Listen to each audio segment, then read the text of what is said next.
Hello tout le monde, vous m'entendez?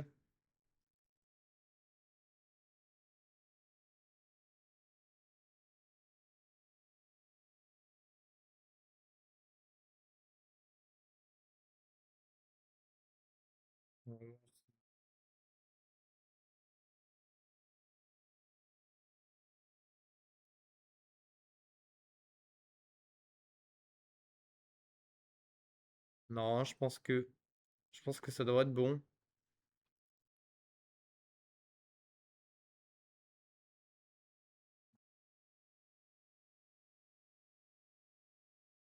Bon, prends ça pour un oui. Ok, hop, perfect. Normalement, ça devrait être bon. Ok, donc aujourd'hui, je vais vous parler un peu de Next.js. Du coup, je sais pas si vous connaissez Next.js, c'est une technologie web euh, qui vous permet de créer des sites facilement et avec un dynamisme assez simple à mettre en place. Donc, tac, tac, tac. Voilà, donc Next.js, ça vous permet de dynamiser vos sites internet, de faire un peu des axes. Pourquoi tu me regardes? Ah, de quoi? Ouais. Ok. Donc, je vais vous faire une démo. Moi, ce que j'utilise, en fait, c'est un site internet qui fait des templates par défaut. C'est Magic UI. Euh, donc je vais vous montrer, comme ça sera beaucoup plus simple de partir sur une base déjà faite. Allô, les loulous? On vous entend, hein. C'est une base déjà faite, du coup, ça fera gagner du temps sur l'installation et tout. Et comme ça, je peux vous montrer en détail comment fonctionne React et Next.js. Donc directement, je vais passer dans les dossiers parce que moi, je l'ai déjà fait avant de commencer. Donc, hop, juste lancer le projet en code. Tac, tac, tac, tac. Hop, il s'est pas lancé.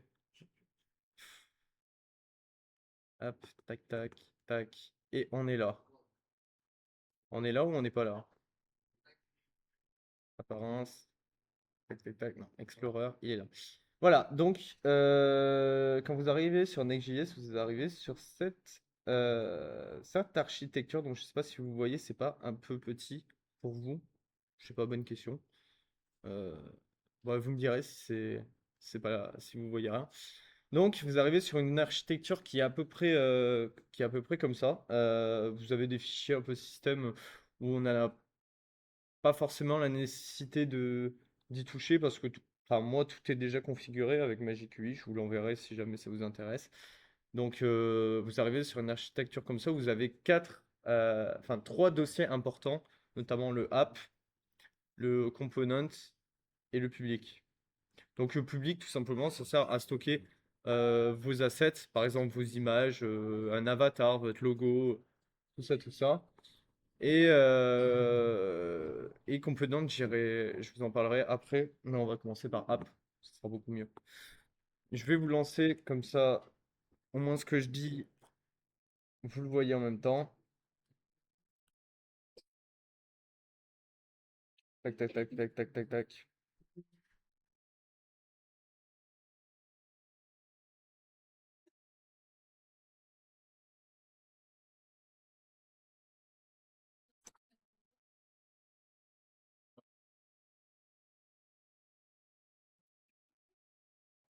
Hop, YarnDev, tout simple, l'install est tout simple.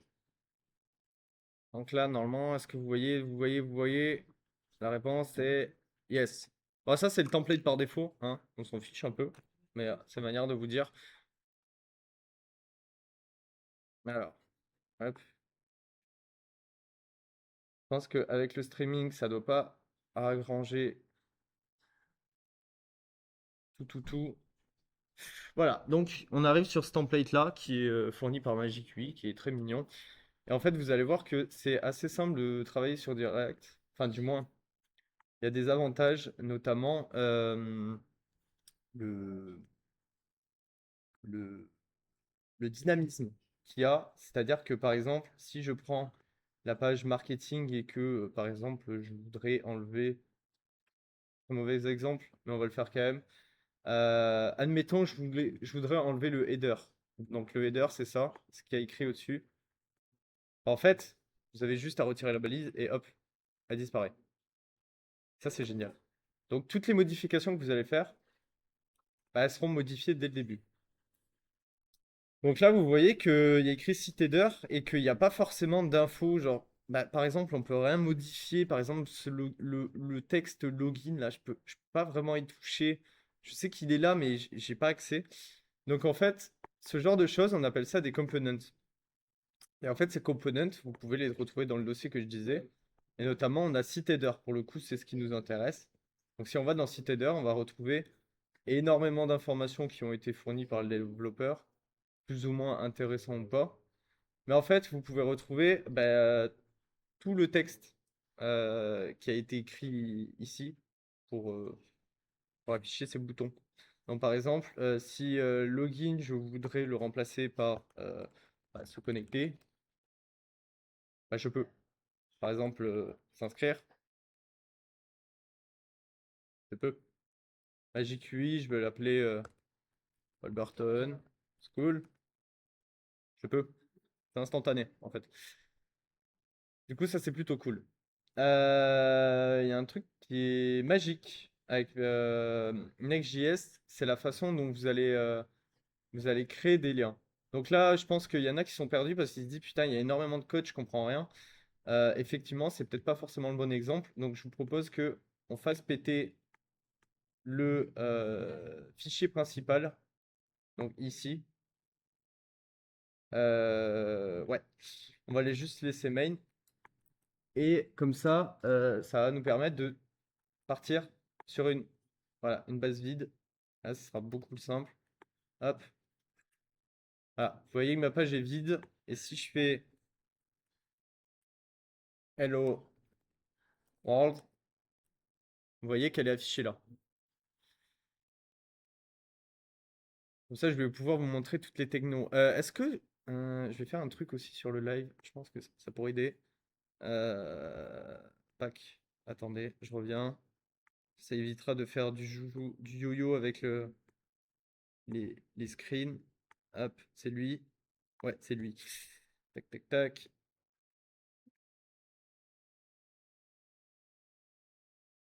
Ouais, enfin, vous allez rien voir, quoi, dans l'histoire. Bon, tant pis. On va le faire mano mano. Allez, merde. Hop, tac. Voilà, parfait. Vous avez vu aussi que tout à l'heure, il y avait du design qui était déjà fait. Bon, alors là, il n'y en a plus. On a tout cassé. Mais en fait, il y avait du design déjà fait, notamment cet arrière-plan qui est noir. C'est pas moi qui l'ai défini, en fait. C'est par défaut. En fait, il a déjà été défini dans le body. Alors, on pourrait le changer, hein. On pourrait le devenir white et le rendre extrêmement horrible à la visibilité, notamment en distance. Je pense que ça doit être cool.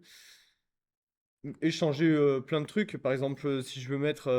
Bon, c'est pas beau, mais si je mets un BG Blue 200 et un Text Blue 800, c'est les 200 et 800, c'est les teintes. Ah, enfin, voilà. C'est pas forcément beau, mais ça se fait. En fait, il y a du style qui est déjà ready et on appelle ça. Donc, je pense que vous connaissez déjà Bootstrap. Mais là, en fait, c'est Tailwind. En fait, Tailwind, c'est un peu comme Bootstrap, mais en fait, vous avez plein de. En fait, vous pouvez carrément personnaliser votre design de A à Z. C'est pas comme Bootstrap où plus ou moins vous allez avoir un visuel assez ressemblant à Bootstrap, l'identité visuelle de Bootstrap. Donc, c'est plutôt cool. Et donc, en fait, vous pouvez utiliser des classes déjà faites. Donc, par exemple, si je vous montre. Alors, si j'enlève ce qui est en dessous, forcément, ça va être un peu dur de voir ce qui est écrit. Voilà, on va faire ça. Voilà. Vous voyez que là, le container, en fait, c'est la taille. Donc, par exemple, je pourrais faire 7 XL. Voilà, par exemple. Voilà.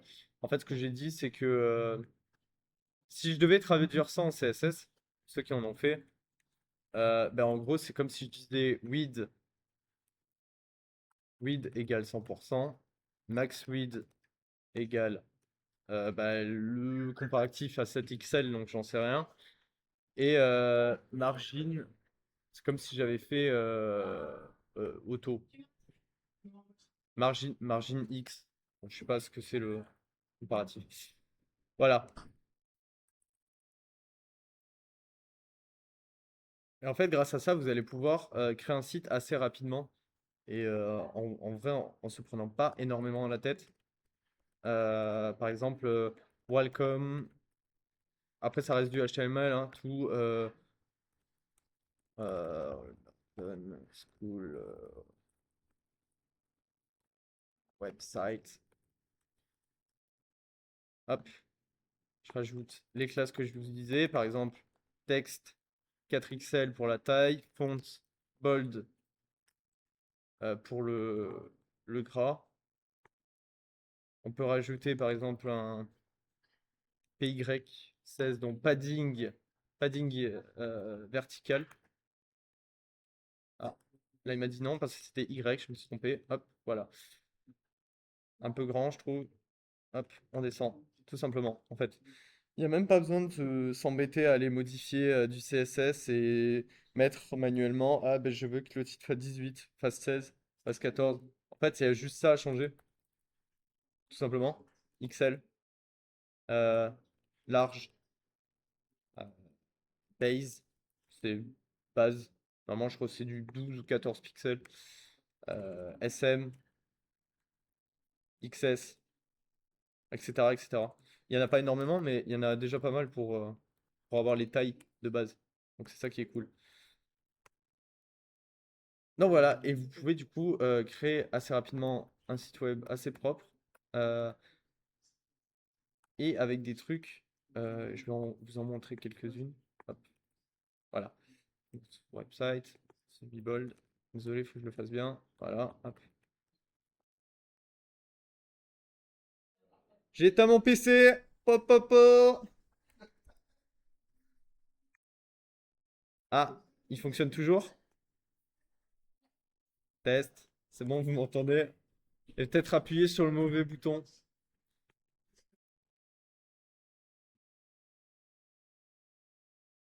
Ok, c'est bon? Ouais, c'est bon, ça n'a pas impacté. Et en fait, vous pouvez faire plein de choses, notamment utiliser une librairie qui s'appelle Shad CDN, qui est déjà inclus dans le truc que je vais vous envoyer. En fait, c'est des composants déjà tout faits. Par exemple, si je prends un hmm, calendrier. Ça, le calendrier, c'est un truc hyper énervant à faire en tant que dev. Et bah, du coup, ça vous fait. Enfin, vous avez gagné, je pense que vous avez gagné bien 1 heure de votre temps, juste en copiant en collant. Donc pourquoi réinventer la roue du carrosse alors qu'elle existe déjà? Bah non, tant pas la réinventer, on s'en fout. Hop, il y a juste à installer. En fait, déjà tout est fait en fait dans l'histoire. Il y a juste à intégrer le code qu'on vous a donné. Par exemple, calendar, on va le mettre là. La date, je pense qu'il va en avoir un. Et comme ça nous permet de rebondir sur le prochain sujet qui est les use states. Euh, j'ai un doute si ça réacte ou pas. Les use states, ça, c'est cool.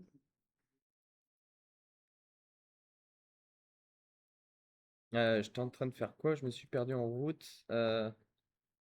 L'install a foiré parce que... Ah ouais, ok, d'accord, toujours la même histoire. GNP, PNPM, voilà.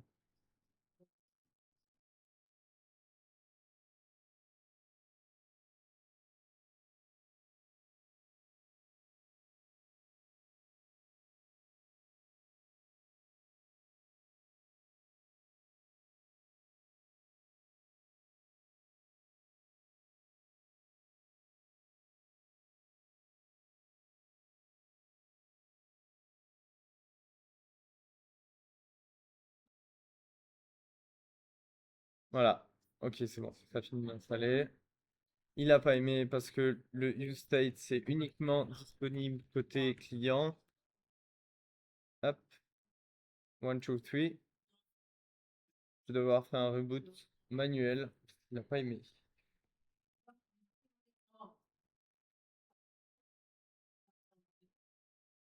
Voilà.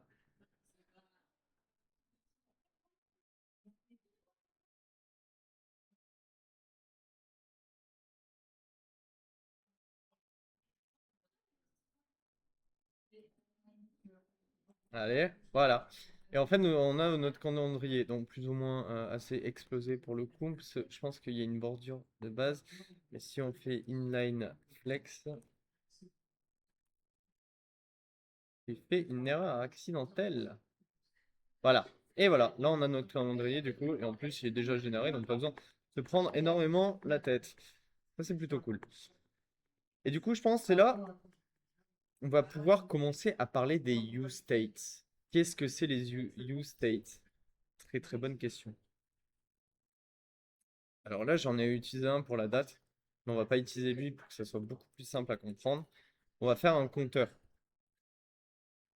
On va faire un compteur euh, et tac, tac, tac, je me suis perdu encore en route. Et on va faire un bouton. En fait, donc je vais vous expliquer le compteur. Hop.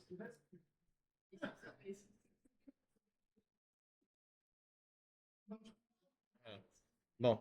Ah non, c'est pas ça que je voulais faire. Je voulais pas vous spoiler. Bon, on va le refaire. Du coup, BG Blue 200, on va faire un truc assez propre. Text Blue 800. Voilà, comme ça, il arrête de m'embêter. Hop, avec les réponses. Count.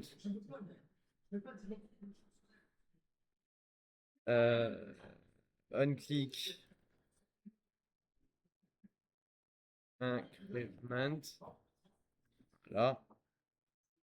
Qu'est-ce qu'on a oublié? Qu'est-ce qu'on a oublié? C'est tout.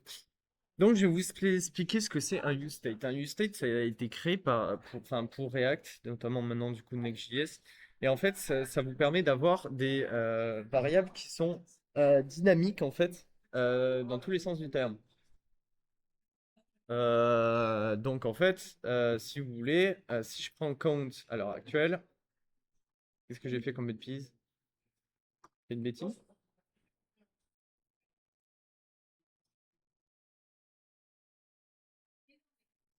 Ah oui, d'accord, ok. Ça, hop, c'est bon, c'est réglé. Incrément, il n'a pas aimé parce que je ne l'ai pas créé. Voilà, créer. Et increment. Voilà. Ah, t'es mignon. Voilà. Donc là, P8, on fait un peu de design parce que sinon c'est horrible à regarder. Voilà, c'est encore plus horrible. Il va y avoir un meurtre. Là, ça devient un peu mieux, même si c'est pas ça. Voilà. Plutôt mieux. C'est pas ça, hein. Commencez pas à juger. Je suis pas réveillé. Non, je rigole. Tac, tac, tac. Hop. On va mettre I, O. Hippocampus. Bon, admettons, je sais pas ce que ça veut dire. Donc en fait, vous voyez que ici, mon code est assez simple. En fait, je définis un use state. Donc vous savez pas forcément à quoi ça fait référence pour l'instant, mais gardez-le à l'esprit. Où en fait, ce use state déclare deux variables, une pour récupérer le contenu d'une variable et une autre pour la redéfinir. Donc, un peu comme une variable finalement. On a une fonction increment qui va ajouter euh, plus un au nombre d'avant. Donc tout simplement, ça va faire plus un et ça va le définir dans count. Et nous avons juste une variable ici. Donc nous avons un bouton qui fait appel dès qu'on clique dessus à la fonction increment. Et nous avons comme texte la variable count et hippocampus. Donc le code est assez simple et finalement, vous avez réussi à créer un, un dynamisme assez simple. Hop. Bon, là, c'est un exemple tout bête. Mais on peut forcer le truc. On peut forcer le truc. Je sais que potentiellement, il y en a qui arrivent en démo day, qui vont avoir le portfolio à faire. On va prendre l'exemple des users. Je pense que c'est le plus simple. On va définir des users. Là, on va faire l'appel à mon ami chat qui va nous génère-moi 10 users, exemple, avec first name, last name, email and role, admettons. Allez, c'est parti. Fais-moi ça, s'il te plaît. Allez, c'est parfait.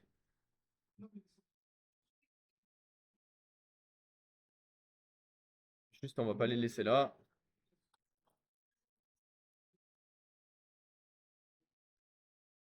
Tac. Voilà. On a nos users. Hop. Voilà. Du coup, ben, ce qu'on va faire, c'est on va les afficher, comme ça sera beaucoup plus simple. On peut aller sur Chat UI. Là aussi, il y a tout, clairement. Quasi toutes vos attentes sont ici. Ça qui est cool. Il faut juste que. On va faire l'ancienne. Data table. Voilà. Pouf, paf, pif. Code déjà fait. Ah, ok, ça va être un peu enfin, le code va être énervant pour rien. Ouais. On va faire un truc basique.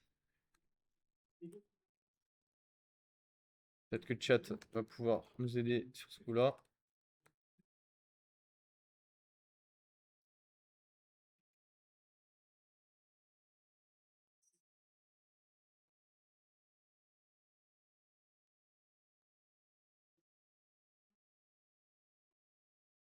Ouais, parfait. Comme ça, c'est réglé. Hop, hop. Voilà, on gagne un peu de place. On va enlever ce trait, aussi horrible soit-il, transformé par un truc un peu plus discret. Voilà, parfait.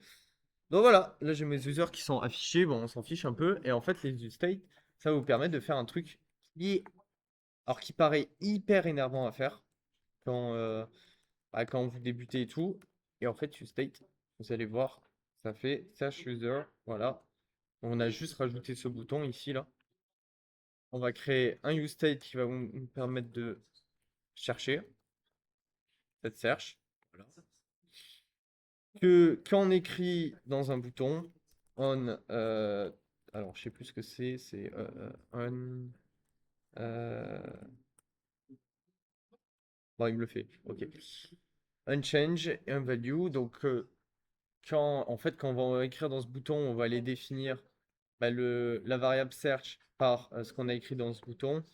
Et ça, c'est juste pour sécuriser le bouton, pour pas que en fait, vous ayez un tremblement quand vous écrivez. C'est un truc qui arrive très très souvent en Next. Donc là, il se passe rien pour l'instant.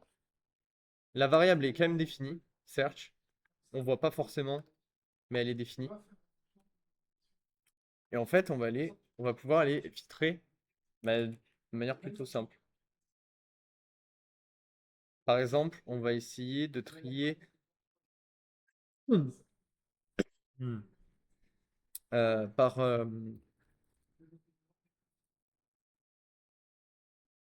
oh, oh, oh, c'est joli ce qu'il a fait.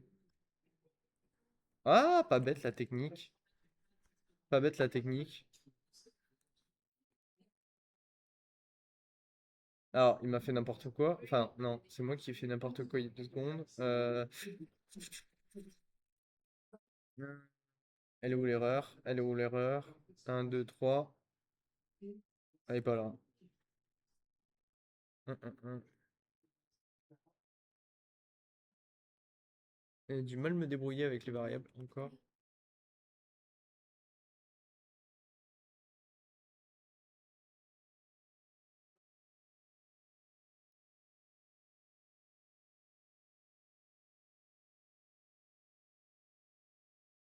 on va faire un autre truc, ça sera beaucoup plus simple. Euh, Check. Generate user. Voilà, c'est beaucoup plus simple comme ça.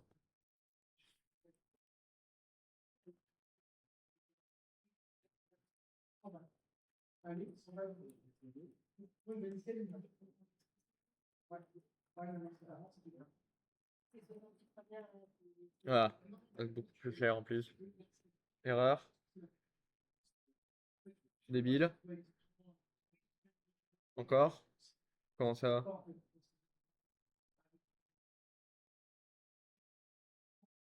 Ah ouais, ok.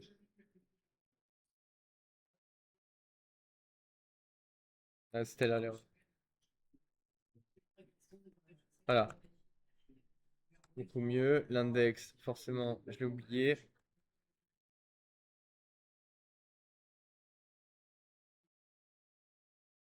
Perfect. Donc en fait, ce search va vous permet très rapidement que si on a search et que, euh, bah, par exemple,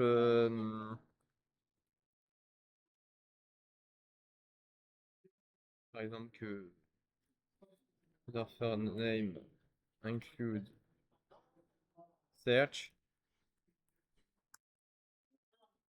alors l'inverse. Donc en gros, si on a le champ de recherche et que si son prénom ne contient pas la partie de recherche qu'on a écrit, ben, on l'affiche pas. Par exemple, si je prends John,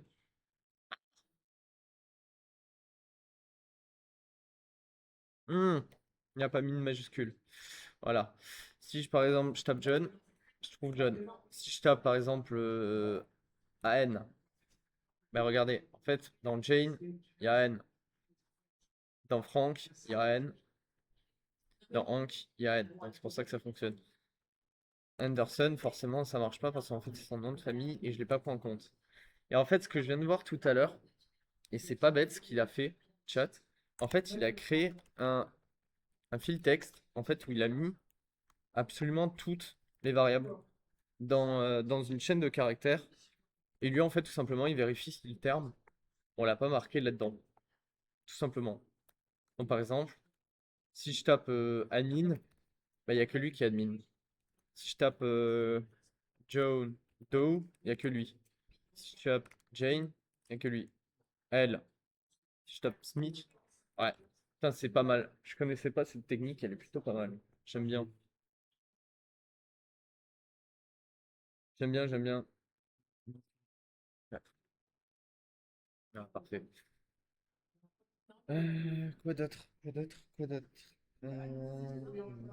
Alors, ce qui est bien avec aussi Next.js, c'est que si jamais je fais des rafraîchissements de données, par exemple, admettons, vous avez une API derrière qui va, par exemple, toutes les, ici, là, les, par exemple, 5 secondes, vous allez récupérer toute la liste des utilisateurs qu'il y a. Donc, en fait, vous faites un rafraîchissement de la page en arrière-plan. Donc, vous faites appel à l'API et dès que vous avez récupéré les données, vous les affichez. Et ce qui est cool, c'est que en JS, si vous faites cette méthode, vous allez avoir un saut, en fait un mini, euh, un mini saut de page qui va se passer en fait. Vous allez voir le texte disparaître et réapparaître en l'espace de une demi-seconde, on va dire. Et en fait, avec Next.js, vous n'avez pas ça. Vous n'avez pas ça parce qu'il a déjà été optimisé. Il sait qu'est-ce qu'il doit garder ou qu'est-ce qu'il doit pas garder avant de le supprimer. Et ça, c'est plutôt cool. Par exemple, regardez, si je tape John, vous avez vu un sentiment quelque chose? Non. En fait, c'est en temps réel. En fait, il a choisi quel div il devait plus ou moins supprimer ou pas. Mais en fait, vous avez une certaine optimisation qui est déjà faite en Next.js et, et que même pour vos sites, même votre site internet, votre application, enfin, tout ce que vous voulez faire, que ce soit un dashboard, que ce soit une landing page ou un login ou n'importe quoi, en fait, vous gagnez extrêmement de temps sur ça. Parce que du coup, en fait, vous avez déjà tout qui est prêt. Alors, je vous ai montré deux, trois trucs, mais il y en a plein d'autres. Il y a des templates qui sont déjà définis. Par exemple, regardez, un, un espace de connexion qui est assez propre, je trouve, euh, avec une image et tout. Donc en fait, vous pouvez tout modifier assez facilement ici. Je découvre parce que finalement, j'avais pas vu ce petit bouton là caché. Vous avez plein de trucs. Ah ouais, non, ça c'est des nouveaux ça. Ça c'est des nouveaux boutons, ils n'y étaient pas avant.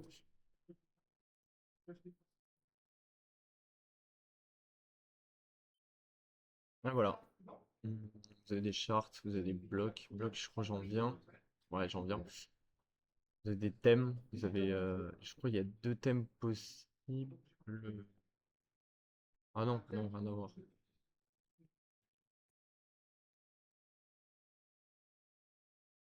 Mais vous pouvez tout récupérer. Et moi en fait j'utilise ce site. Donc Magic 8 Pro. Bah, là c'est le Pro, mais enfin, pour ceux qui veulent le payer, il est un peu cher, mais finalement en fait vous pouvez l'utiliser sur 50 000 sites, c'est pas gênant. Magic 8 Design. Alors je sais pas si vous avez voir template. Je crois que vous avez accès.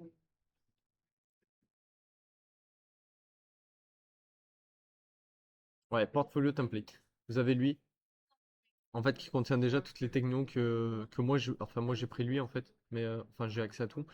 Mais vous avez déjà les mêmes technos dedans. Et ça vous permet de tester et de vous entraîner sur React. D'ailleurs, j'ai oublié de vous parler d'un truc, c'est les dossiers. Et c'est ça qui est génial. Euh, Attendez, je vais plier deux, trois choses. Donc en fait, pour créer des pages en Next.js, c'est ultra simple. Il n'y a que trois types euh, de dossiers que vous pouvez faire. En fait, un dossier, c'est une URL. Par exemple, admettons, si je fais hello, vous avez créé l'URL slash hello instantanément. Alors, bien évidemment, il faudra rajouter le fichier en dessous, parce que sinon vous pouvez taper sur un autre. Mais là, officiellement, vous avez déjà créé la page hello. Si par exemple, je crée hello world, bah, vous avez créé l'URL hello slash world. Automatiquement comme ça. Vous pouvez inclure, pour ceux qui sont plus aventureux, des paramètres dans l'URL, juste avec des crochets. Donc, c'est-à-dire que là, par exemple, alors on peut reformater, ce sera beaucoup plus simple. Hop, user. Ah, ouais, j'ai un crash de. Ouais, non, il n'a pas aimé le renommage. Ouais, pas du tout. Pas du tout. Hello, world, il n'a pas aimé. Hop, tac, user, parfait.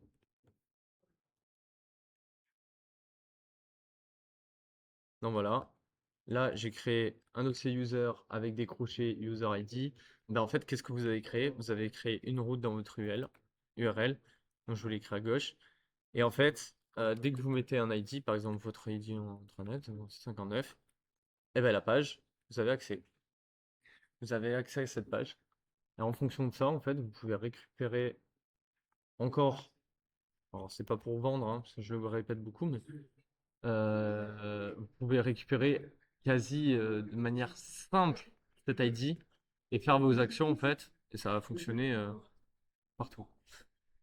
Vous avez un autre truc aussi, c'est ça. En fait, les parenthèses, c'est documentation. En fait, ça va pas être pris en compte dans l'URL. Par exemple, là, si je mets user documentation user ID, bah, c'est toujours pareil. En fait, les parenthèses sont pas pris en compte, même si j'ai ça dans l'URL.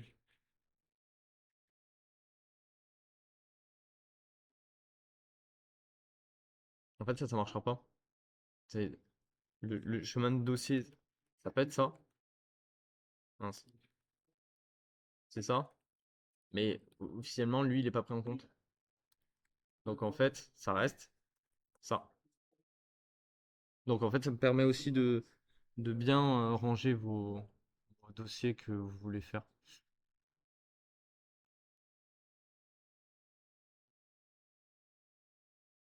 Voilà.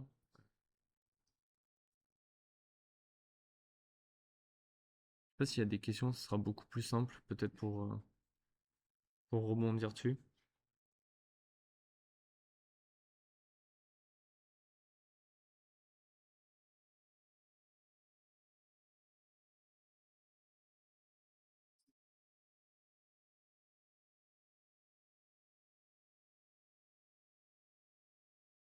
Next.js, il est basé sur le JavaScript, Node.js.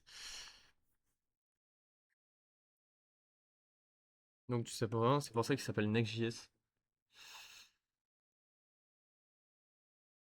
Alors, est-ce que c'est du back, est-ce que c'est que du front? Là, c'est la question qui, pour moi, ce serait les deux, parce qu'en fait, vous pouvez faire autant du back-end que du front-end, mais réellement du back-end, hein. Je vous parle pas du faux back-end, hein. Enfin, du faux, je sais pas ce que c'est, mais vous pouvez réellement créer euh, des pages, euh, des pages ici destinées à du back-end. Par exemple, si je veux créer un dossier API, et à l'intérieur, je crée une route, je sais pas comment l'appeler, register,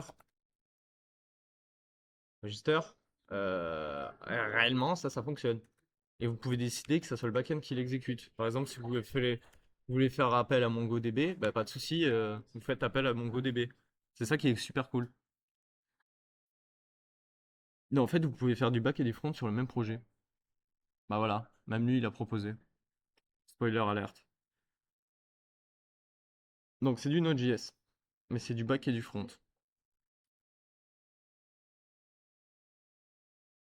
Et tout simplement, pour mettre en prod, c'est ultra simple. Donc là, vous avez vu que j'étais en yarn dev. Yarn dev, ça veut dire en mode développeur. Donc en fait, ça vous permet d'avoir ce hot refresh qui se passe là à chaque fois que je fais une modif directement. Ben, en fait, dès que vous avez fini de coder et que vous pensez que vous pouvez le mettre en prod ou pas, commencez à faire une V1, vous avez juste à faire yarn build, et dès que c'est fait, yarn start. Yarn start, vous êtes en prod, tout simplement. Et là, en fait, votre code, même si vous le modifiez, en fait, il changera pas. C'est comme si vous aviez déployé votre site. Et après, pareil, hein, c'est tout simplement, si vous voulez changer de version, vous avez fait des nouveautés, bah, vous fermez le programme, vous faites yarn dev, hop, vous continuez à coder, yarn build et yarn start. Tout simplement.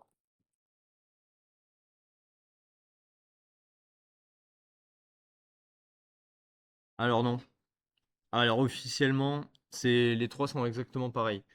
À la différence que, alors pour NPM et NPX, enfin NPX, je suis pas sûr, parce que je vais pas en parler parce que j'en sais rien, moi j'utilise pas. Mais Yarn, il est beaucoup plus optimisé au niveau des librairies qu'il installe. C'est-à-dire que ce fameux dossier là, alors je pense qu'il a dû être caché par VS Code. Euh, le fameux fichier node module là, avec Yarn, ça sera beaucoup plus optimisé. Alors les raisons, je me rappelle plus bien. Il me semble que il évite de réinstaller les packages si une autre librairie utilise les mêmes et vice-versa. Ça dépend absolument pas du système normalement. Vous pouvez très bien utiliser NPX, NPM et Yarn sur Windows, sur Linux et sur Mac. Il n'y a pas de souci sur ça.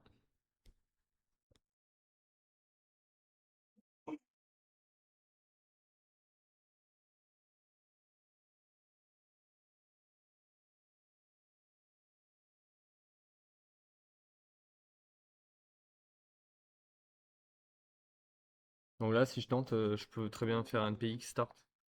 Après, je sais pas trop comment il marche, donc je pense que j'ai- ouais, NPX dev peut-être, ou NPX run dev.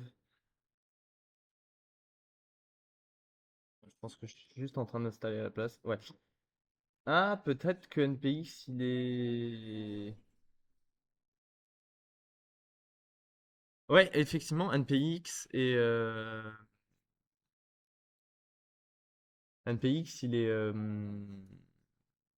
est que sur Linux. Mais NPM et Yarn sont compatibles aux deux, hein. Là, si je fais NPM run dev, ils OK. J'ai vérifié, on l'a pas Magic UI avec le student pack GitHub. Oui, il y a moyen que tu ne l'aies pas. Euh, mais c'est pas très grave en soi. L'objectif, c'est juste que déjà que tu installes le projet avec Magic UI, parce que t'as déjà cette base qui est déjà faite. Tac, tac, si j'y arrive. Je crois que c'est le portfolio. Que tu installes cette base en fait et que après tu remodifies tout toi-même. T'as pas besoin de Magic UI parce qu'en soi, les composants qui sont dans Magic UI, bon, ils sont jolis, mais ouais, voilà, c'est de la déco. Mais dès que tu as installé ça, en fait, tu peux utiliser Shad CDN qui est déjà inclus dans la librairie que tu vas installer. Shad CDN, ça te permet d'avoir des composants, bah, comme je te montrais, ceux-là, là, qui sont assez cool à utiliser. Donc, il y en a plein. Boutons, ouais, c'est des trucs simples, hein, mais il y en a certains qui sont euh, un peu plus poussés. Franchement, ils sont mignons à utiliser. Ouais, ce genre de choses. Par exemple, les formulaires. Bon, ça, c'est à peu près basique. Voilà. Impute, bon, basique aussi. Navigation menu, par exemple. Et cela, c'est vraiment ce que vous installez, c'est vraiment les mêmes, hein. Il n'y a pas de différentiel.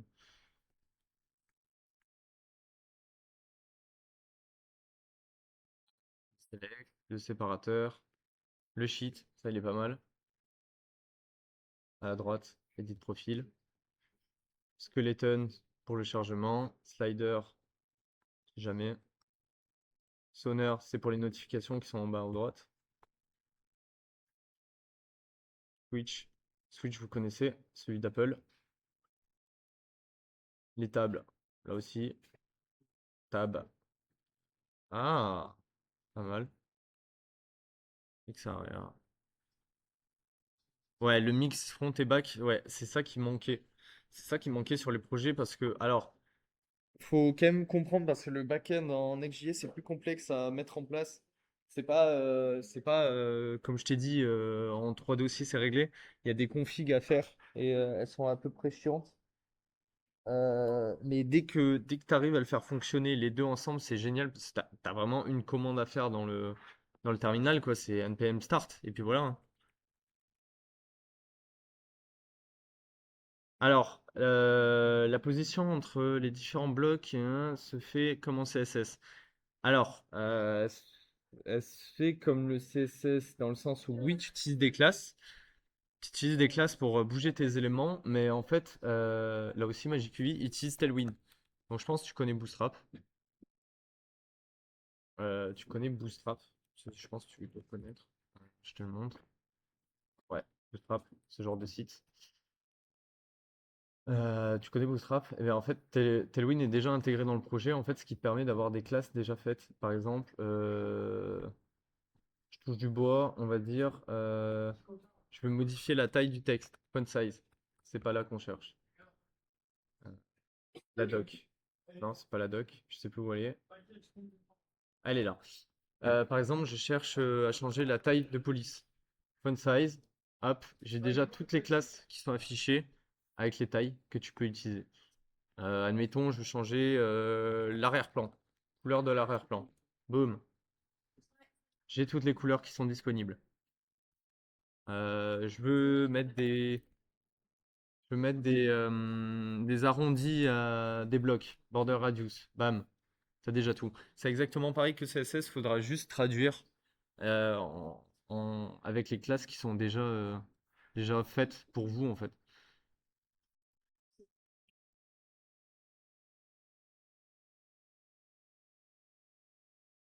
Il y a plein de trucs, hein.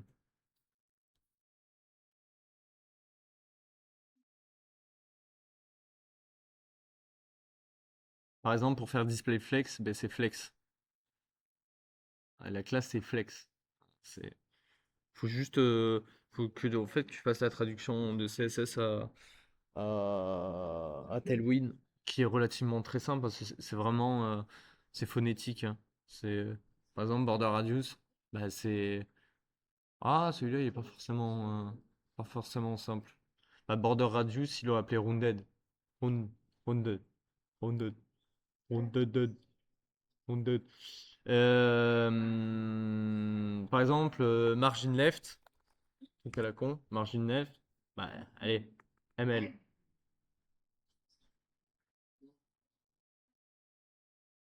Et après, la taille. Alors attention, c'est les nombres qui sont à droite, c'est pas forcément des pixels. En fait, c'est des. Je sais plus ce que c'est d'ailleurs. C'est des. Ouais, des rem. C'est-à-dire 4 pixels. Une unité égale 4 pixels à peu près. Bon, c'est pas forcément vrai ce que je dis, hein. Si, c'est vrai, totalement. Ça vient de se confirmer.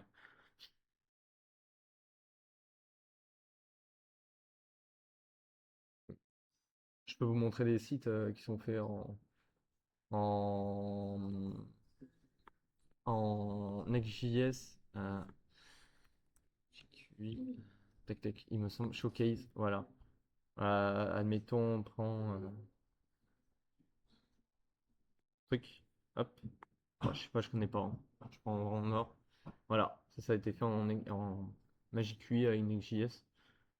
Enfin, c'est beaucoup de Next.js là pour le coup.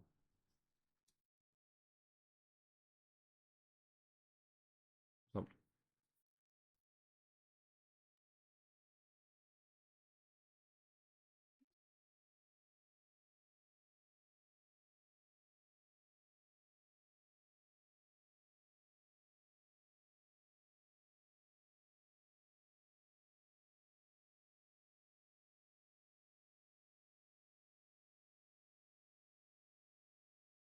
Et il est plutôt pas mal d'ailleurs ce truc. Bah voilà, ils ont fait de la pub. Il a l'air sympa leur navigateur. On dirait Arc. Il est pas mal. Moi je le laisse de côté celui-là.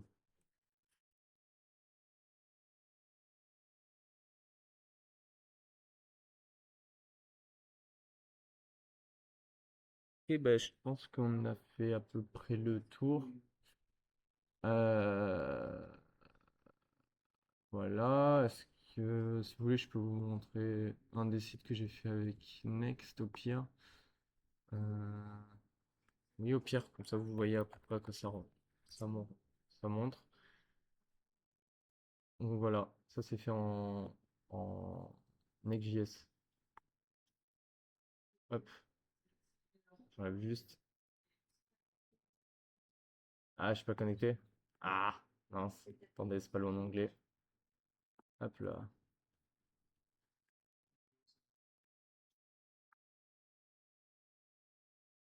Voilà, ça c'est fait en CSS. Enfin, en Next.js. Et en fait, ça vous permet d'automatiser quasi toutes les actions qui se passent. Donc là, par exemple, cette connexion, hop. Par exemple, quand je clique, c'est hyper rapide. Vous avez le changement d'URL qui se fait automatiquement. Et après, vous pouvez vous amuser à changer le design et faire un truc propre, bah, qui n'a pas pris énormément de temps, quoi, finalement.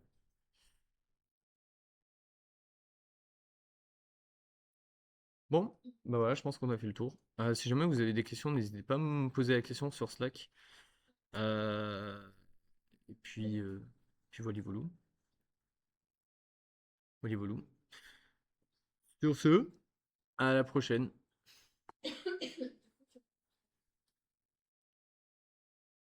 Mm, mm, mm.